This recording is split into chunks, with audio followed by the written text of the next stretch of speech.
কিছু পটল নিয়ে এসেছিল যা এখন আর কোনোভাবেই চলছে না, তাই ভাবলাম পটল দিয়েই সন্ধ্যার নাস্তার জন্য কিছু বানিয়ে ফেলি। আমার কাছে পটল অবশ্য বেশি একটা ভালো লাগে না, কিন্তু ভাবলাম এগুলোকে যদি কাজে না লাগাই তাহলে একেবারে পেকে যাবে। প্রথমে 2টা আলু মধ্য থেকে কেটে প্রেসার কুকারে সেদ্ধ করে নেব। এরপর কিছু পটল নিয়েছি, এগুলোকে ধুয়ে একটা চাকু দিয়ে উপরের ছোলাটা এভাবে ছিলে ফেলবো। তারপর 2 পাশ থেকে কেটে মধ্যে থেকে ভাগ করে ফেলবো, আর ভেতরের আতিগুলো একটা চামচ দিয়ে এভাবে বের করে নেব। এই মধ্যের অংশটাকে মনে হয় আতিই বলে, আমি তো আতিই বলি।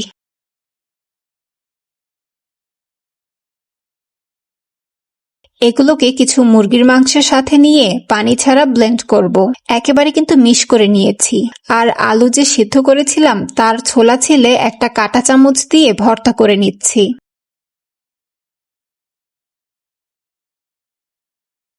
এরপর একে একে পেঁয়াজ কুচি, অল্প একটু রসুন বাটা, লবণ, হলুদ, মরিচ, গরম মশলার গুঁড়া, ধনিয়া পাতা, পটল আর মাংস দিয়ে বানানো পেস্টটা আর একটা ডিম ফেটে দিয়ে মামুনি এগুলোকে সব ভালোভাবে মেখে নেবে।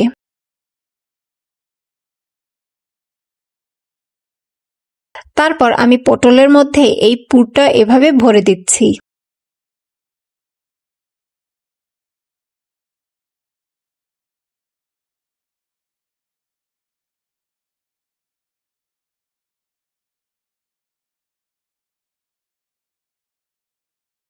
সম্পূর্ণ পটলের মধ্যে পুর দেয়া হলে ফ্রাই প্যানে এগুলোকে অল্প আঁচে ভেজে নেব।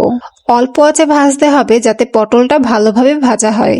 মামুনি 2 পাশে উল্টে পাল্টে দিচ্ছে আর সরা দিয়ে কিছুক্ষণ ঢেকেও রাখবে যাতে পটল নরম হয়ে যায়। চুলার আঁচ বেশি দিলে তাড়াতাড়ি ভাজা হয়ে যাবে, কিন্তু ভিতরটা কাঁচা থাকবে।